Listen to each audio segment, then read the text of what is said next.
C'est un sentiment qu'elle avait fini par oublier. Une sensation qu'elle ne pensait jamais retrouver. Depuis 6 mois, sur les rives du Bosphore à Istanbul, Gulbahar Celilova redécouvre la liberté.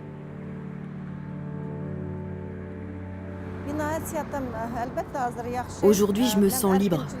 Je me sens bien. Je me sens libre de respirer, libre de sentir sur ma peau les rayons du soleil. Gulbahar est d'ethnie ouïghour. Pendant 1 an, 3 mois et 10 jours, elle a vécu enfermée dans un camp dans l'ouest de la Chine.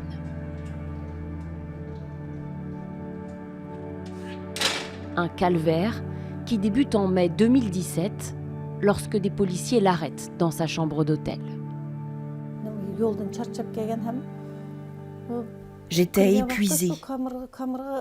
Ils m'ont emmenée dans une pièce fermée par de lourdes portes métalliques.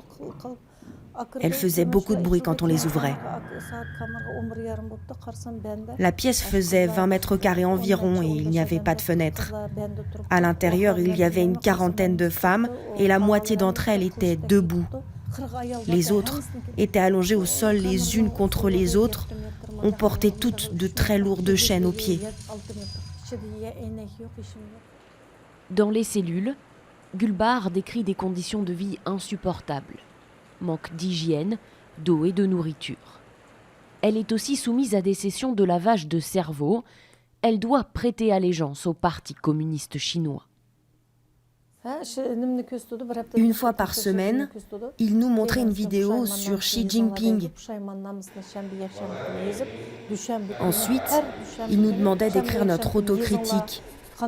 C'était pour s'assurer que nos idées changeaient et s'amélioraient. Tous les lundis aussi, à 9h55, nous devions nous mettre debout pour chanter l'hymne chinois. Le reste de la semaine, nous devions chanter 5 chansons chaque jour.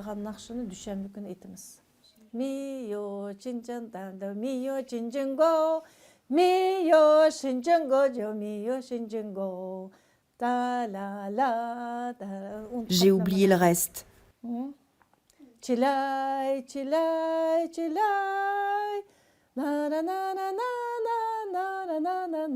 On chantait ce genre de chansons, et si on chantait pas, on n'avait pas de nourriture et ils nous punissaient.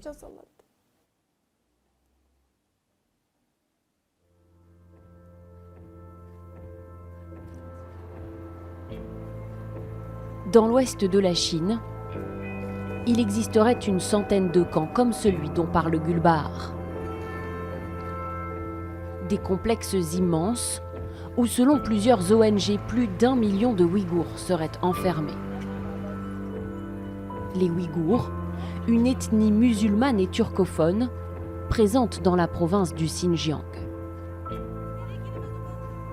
Les autorités chinoises ont transformé cette région grande comme 3 fois la France en un gigantesque État policier. Pékin veut mettre au pas cette communauté car ces dernières années, le Xinjiang a connu plusieurs soulèvements violemment réprimés. Les Ouïghours dénonçaient les discriminations dont ils estiment être victimes. Sous couvert d'une lutte contre l'extrémisme religieux, et en réponse à plusieurs attentats perpétrés par des Ouïghours, les autorités chinoises veulent désormais les rééduquer dans des camps. Aujourd'hui en Chine, 10% des Ouïghours seraient détenus. Des hommes et des femmes de toutes les classes sociales, la vague de répression n'épargne personne. Même la star Ablaja Naout, qui défendait dans ses chansons la culture et l'identité ouïghour, est l'une des victimes du plus grand internement de masse du XXIe siècle.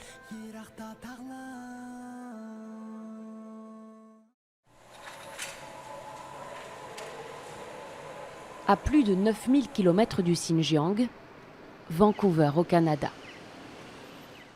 C'est ici, sur le campus de la prestigieuse université de la British Columbia, que Shaun Zhang, un Chinois de 29 ans, étudiant en droit, a été l'un des tout premiers à prouver l'existence des camps. Depuis sa chambre, il collecte des documents officiels chinois disponibles sur Internet. Appel d'offres du gouvernement, permis de construire, commande de matériel. Grâce aux adresses qui y figurent, il localise des camps sur des images satellites et parvient à établir une carte précise qu'il publie sur son blog. La plupart de ceux que j'ai trouvés sont dans le sud du Xinjiang, vers Kashgar ou Yarkand, ou encore la Rotan. Ce n'est pas une carte exhaustive, parce que je ne dispose d'images satellites que pour les grandes villes. Selon Shaun, il existerait dans tout le Xinjiang une centaine de camps qu'il identifie facilement et qu'il peut différencier des prisons car ils ne sont pas conçus sur le même modèle. D'après cette photo, je peux dire sans trop d'hésitation que c'est un camp de détention. Comme vous pouvez le voir, il y a des miradors ici, là, là et encore là.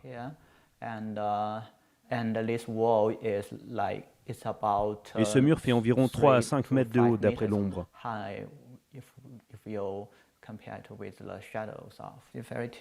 C'est tout à fait typique.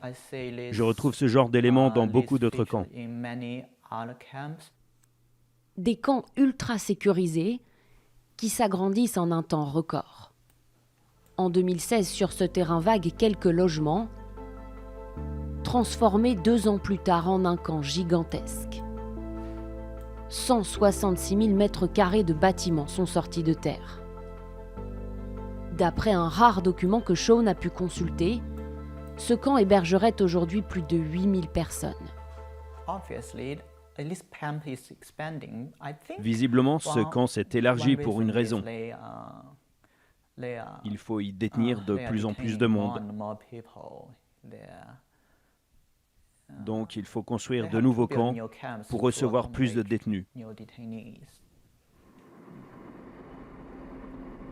Plusieurs fois, nous nous sommes rendus dans la province du Xinjiang dans l'espoir d'approcher l'un de ces camps. Mais là-bas, les journalistes étrangers ne sont pas les bienvenus. Dès notre arrivée, nous sommes suivis par plusieurs véhicules comme cette voiture blanche ou celle-ci. Nous sommes aussi pris en filature ostensiblement par des hommes en civil. En pleine rue, nous sommes empêchés de filmer. Au cours de nos 3 séjours dans la province, nous avons été arrêtés 7 fois au total. Comme sur cette route à proximité d'un camp. Un barrage de police nous empêche d'aller plus loin.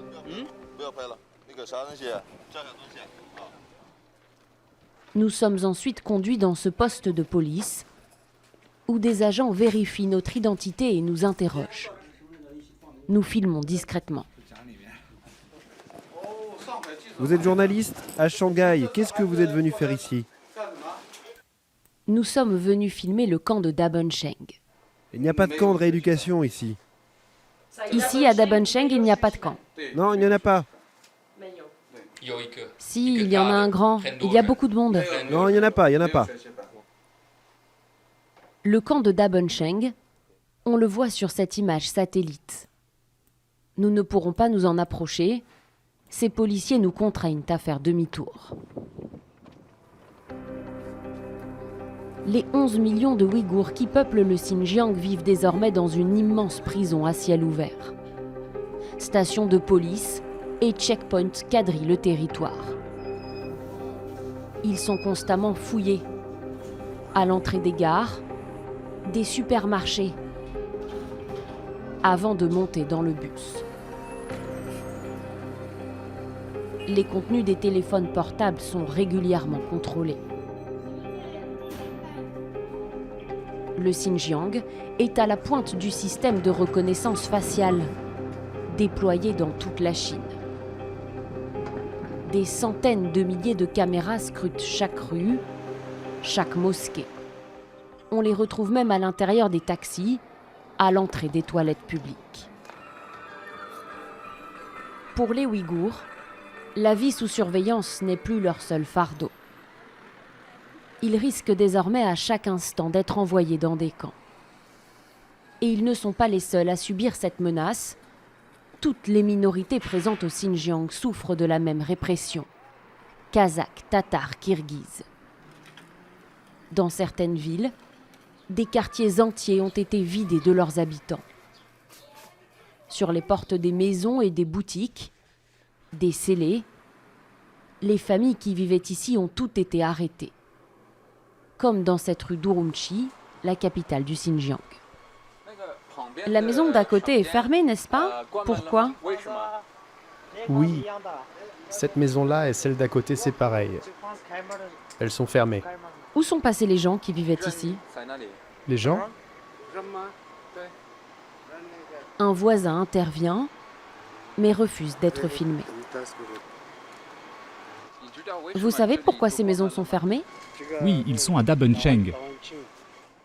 Dabuncheng, c'est le camp que nous avons essayé d'approcher. 10 000 personnes y seraient enfermées. Énormément de gens ont été envoyés là-bas. Cet homme n'en dira pas plus.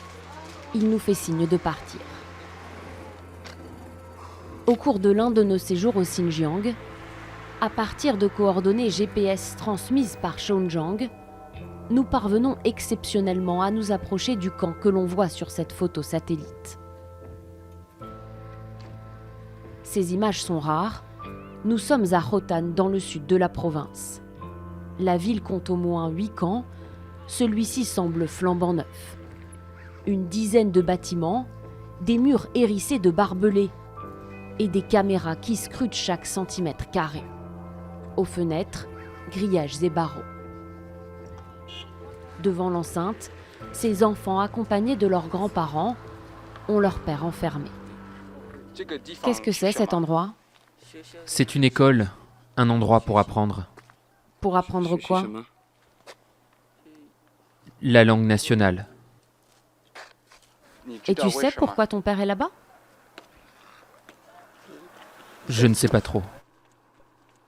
Quelques mètres plus loin, cet homme a lui aussi un proche incarcéré. Vous connaissez des gens à l'intérieur? Oui, mon grand frère est dedans. Pourquoi? Il étudie. Il étudie. Mais pourquoi a-t-il été envoyé ici? On ne sait pas. Vous savez ce qu'il étudie? Le Parti communiste. Nous n'avons pas été autorisés à visiter l'intérieur d'un camp. Mais dans l'ouest du Xinjiang, un journaliste chinois a pu filmer ces quelques images en caméra cachée. C'était en août dernier. Le bâtiment était encore en construction. Depuis, plus de 1000 personnes y sont enfermées. À l'intérieur, on découvre des dortoirs qui ressemblent à des cellules de prison. À chaque étage, 3 salles de classe comme celle-ci, et au mur des slogans. Suivez les directives du président Xi Jinping sur le socialisme, aux caractéristiques chinoises pour une nouvelle ère.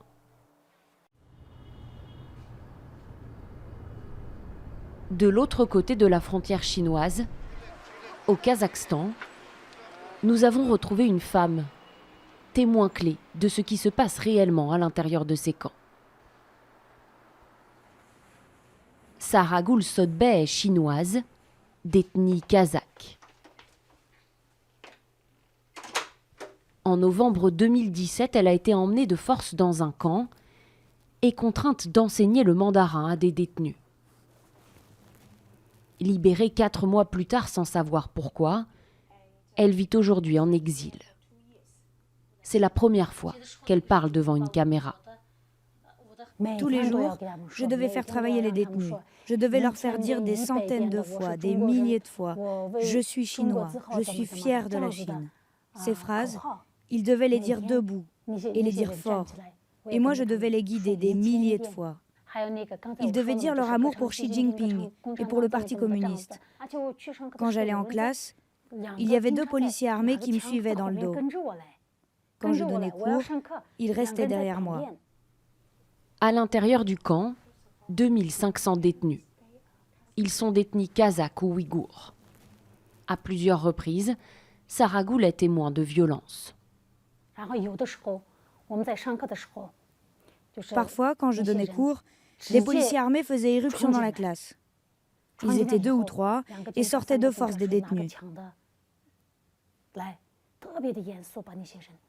Ces personnes-là, je ne les ai plus jamais revues. Parfois aussi, le soir, au moment du dîner, on entendait des gens appeler au secours. Ces voix, ce sont les voix les plus misérables que j'ai jamais entendues. On se disait qu'ils étaient en train de les torturer. Les détenus sont censés être rééduqués. Ils sont en fait torturés et maltraités. Saragoul raconte d'autres sévices. Les détenus devaient aussi recevoir des piqûres. Il ne s'agissait pas de piqûres pour les soigner, vous voyez. Ces piqûres, c'était comme de la torture. Elles étaient faites pour prendre le contrôle de leur mental. Les gens à l'intérieur du camp n'avaient plus aucune force pour se rebeller. À Istanbul, Gulbar Celilova nous révèle avoir été soumise à ces mêmes injections dans le camp où elle a passé plus d'1 an.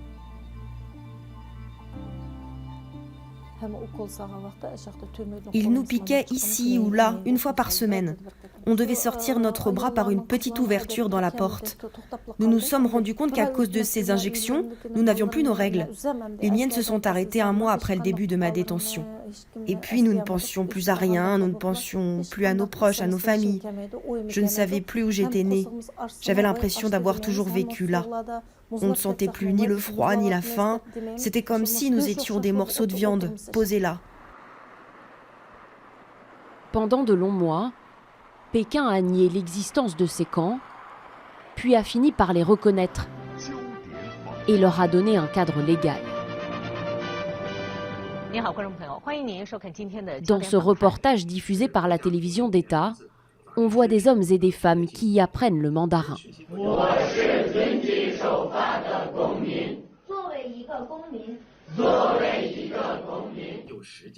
Ils reçoivent aussi des formations professionnelles comme la couture ou la menuiserie. Logés dans des bâtiments propres, tous semblent heureux d'être là. Je ne préfère vraiment pas imaginer où je serais si je n'étais pas ici en train d'étudier. Peut-être que j'aurais suivi des extrémistes religieux, que je serais devenue une criminelle.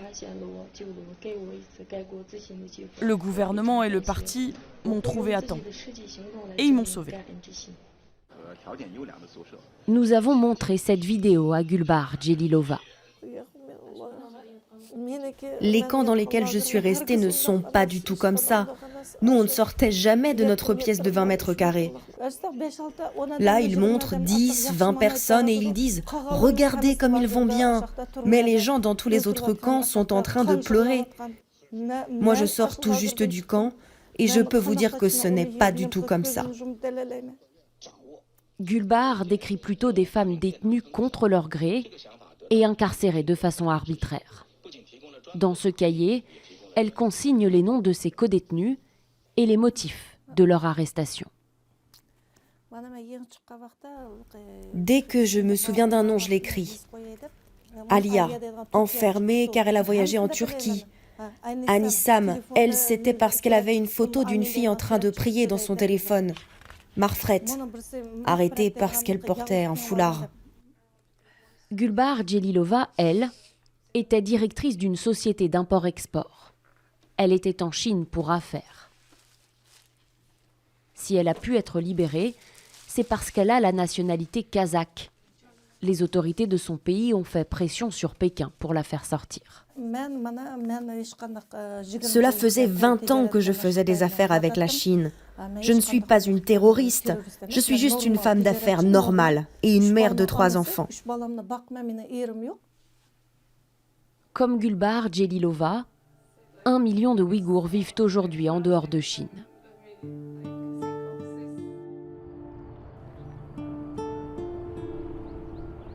Parmi eux, Almurat Ari.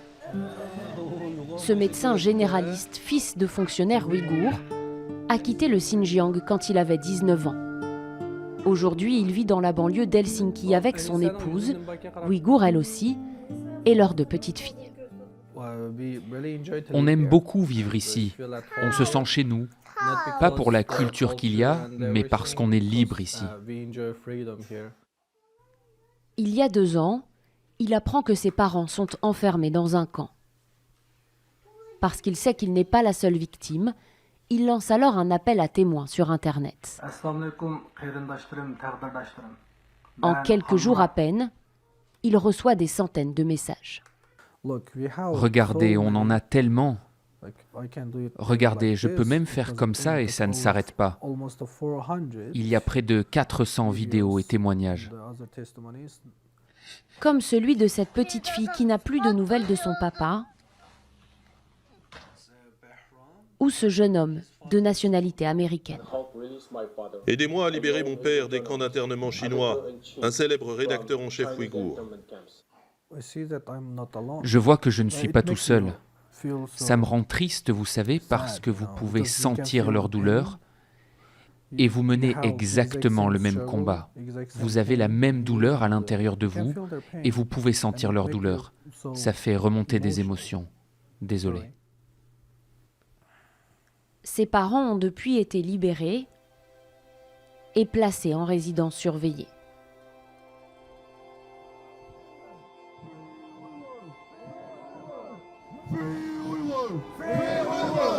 Mais Almurat refuse d'arrêter là son combat.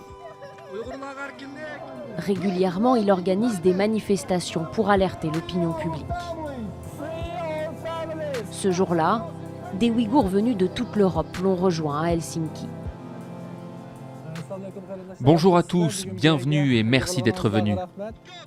Dans leurs mains, un drapeau interdit en Chine, celui du Turkestan oriental. Le Turkestan oriental, c'est le nom que les Ouïghours donnent à leur région, que la Chine appelle Xinjiang.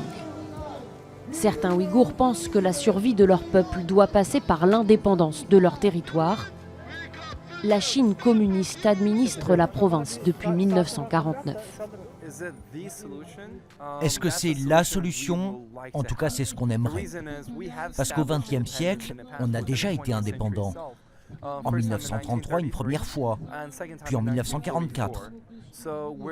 Donc on n'est pas un pays qui n'a jamais été indépendant, qui n'a jamais été capable d'avoir son propre gouvernement. On sait le faire. Pour eux, aujourd'hui, il y a urgence, car chacun dans ce cortège a un père, une sœur, un ami enfermé. Erkin Jacob vit en Europe depuis 9 ans. Son neveu resté au Xinjiang aurait été envoyé dans un camp. On se sent vraiment, faible et sans puissance. On est très peu, comme vous avez vu. Et nous, très peu de monde qui peut être la voix de notre peuple, et qui est en train de souffrir extrêmement. Et il est en train de mourir, je n'exagère pas. Tous ici, Almurat et les autres, promettent de continuer à porter partout la voix de leur communauté pour ne jamais abandonner leurs proches enfermés dans l'enfer concentrationnaire chinois.